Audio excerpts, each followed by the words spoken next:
So, ladies and gentlemen, he's outlined operations not only on the night of 6th and 7th of May, when Operation Sindoor commenced, but also on the subsequent night.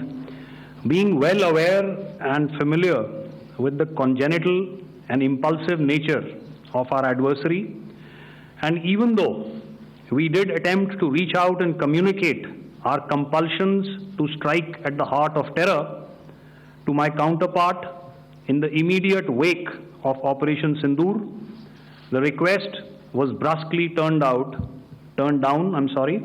with an intimation that a severe response was inevitable and in the offing. We were, of course, prepared. Operations on the 7th and the 8th, Air Marshal Bharti spoken about.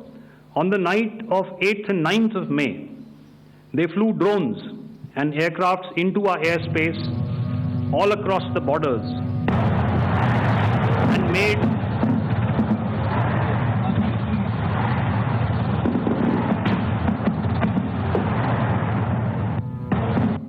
and made largely unsuccessful attempts to target numerous military infrastructure. Violations on the line of control by Pakistan also commenced yet again and precipitated into fierce arty engagements. The air operations on the night of 8th and 9th of May, I'll yet again request the DG Air Operations to cover.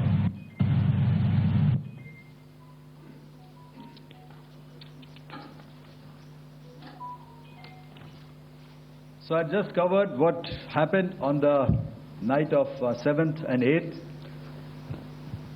What we found that on the night of 8th and 9th, starting as early as 22:30 hours, our cities had a mass raid of drones, unmanned aerial vehicles, UCAVs, starting right from Srinagar, going down right up to Nalia.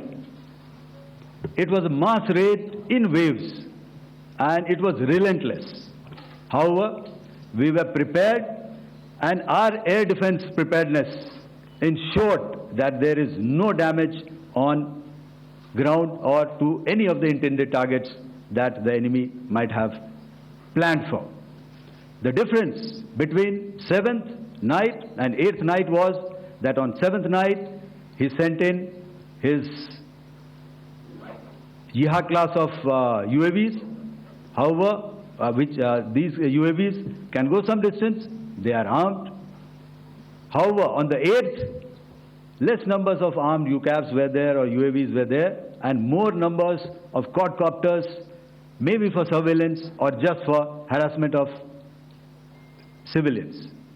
This continued till midnight. Our air defense preparedness ensured that there was no damage on the ground, either to the military installations or to the civilians. However, the enemy had yet again shown that he wanted to up the ante and he wanted a fight, and we were up to the task. In a measured and calibrated response, we once again targeted his military installations, which included his SAM sites at Malirkant. This also included his surveillance radar sites at Lahore and close to Gujranwala.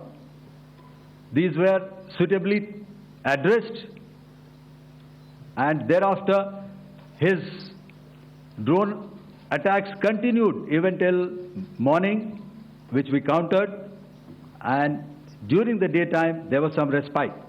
Here I would like to bring out another aspect. What we found was that while the drone attacks were being launched from somewhere close to Lahore, enemy had allowed his civilian aircraft to also continue to fly out of Lahore.